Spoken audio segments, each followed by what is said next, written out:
Hey everybody, so I'm about to try something that I'm super uncomfortable with, um, but which is video.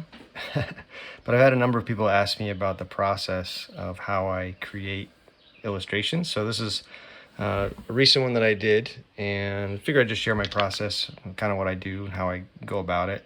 So starting just in Procreate, blank canvas, I add a little bit of a paper texture at the bottom. And then I like to add a little bit of a color to it. So I kind of colored that and washed it over, add a little bit of a highlight color, kind of where I want my subject to be. And from there, I create sort of a rough sketch of this little character here. Wanted to create a series of characters, but I'm going to show you how I started out with it, how I kind of built it up. Once I hated how this head came out, honestly, but I kind of augmented it as I went along. But to make sure it was consistent, I'll usually create reference lines. So what I do here is I kind of decide, okay, I want my character to be about 3 heads high, sort of where the elbow might line up, where the knees might be. And then from here, I want to make sure the character was consistent across the board, where the eyes were going to be, where the ears, the nose. You can see this gets really muddy. So what I did is I create this sort of colored reference box for each area. So you sort of have the hair area here, and the forehead, and where the eyebrows are going to line up, the eyes, nose, mouth. So once I had that nailed down, I sketched everything all the way across, all the characters, and then I wanted to decide, okay, what do I want this character to really look like?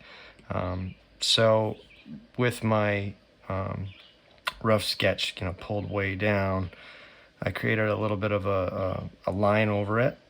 So my line work decided on it's sort of like a dark blue, and as I got going, that was a little bit too dark, so I created, I don't know if you can see it, but created a colored line that matched the tone. So this is like the face ended up being browns, the shirt ends up having some reds to it, the frog has some green outline, so that when I actually did the base color, which I determined first, so I did a base color pass, deciding on all just the very basic colors.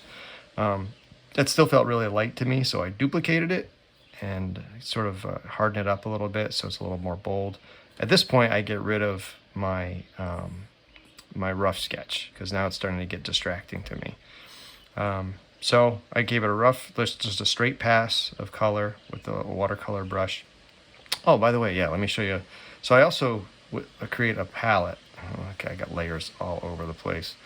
I'll get rid of my reference lines. As I'm going, I also create a color palette. So when I get happy with a color that I like, I'll create a little block on a separate layer. So you can see my palette info here. And I'll sort of select the shirt color and the cuffs and the sleeves. I want them in the same family. The hair is going to have one base color, then a second pass of color. The skin tone, I was experimenting with shirts, so I keep it all there, and then I also create rules for myself in terms of, okay, what do I want to do? So that way I'm consistent all the way throughout for all the drawings. So once I've got the palette nailed down, and I'm constantly bouncing back and forth, I lay down the base color. And hey, I am not like, I tinker so much, I experiment so much. So this is sort of how I did this one. My process differs a little bit from time to time. But so I did 3 base colors, and then I pulled back on one of them just a little bit so I get some highlight. And then I created a light pass on a color dodge just to give a little bit of light on it. And from there, because he was been playing in the mud, I took a watercolor brush that had some spatter to it, and did that on a linear burn, set it so that it was a clipping mask layer, so that way you can see how it looks like crazy, but everything that's pixels underneath it, if I do a clipping mask, then it only hits those pixels. I duplicated that so it's a little bit darker, and clipping mask again. And then it didn't feel like it had enough motion to it. I kind of wanted him to look like he was waving, and a dirty kid, as he's waving, some of that dirt might fall off. So I took that same spatter brush and tapped it on there. And I thought it'd be kind of fun to make this sort of a fishing story. So from there, this is where I started with my character, and then I wanted him to be a little bit more of, not just one standalone character, but I wanted it to sort of be a story. So I created, 3. So where he begins like, okay, I'm on my way to go fishing, and which was fun because I was about to take my son fishing the next day. 2 of my boys, they love to fish. So, but as happens, kids often get distracted. So, and then the fishing trip sort of becomes, something else entirely. So, but I kind of wanted to have it all condensed into one, character design. Oh, and I forgot, I did add a drop shadow in here. Where's the waving boy? I group all my layers too, so that I have walking boy, scared boy, and waving boy, and I can turn them on and off as I want to.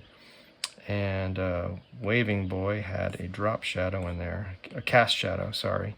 So I did add a cast shadow to him, so that way, you can see that he's standing, has a little bit of depth when I do that. His feet he's not just floating.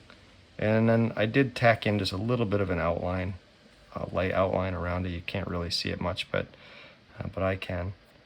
And so, yeah, so that's a little bit of my process of how I made this one. And yeah, hope you enjoy. Thanks.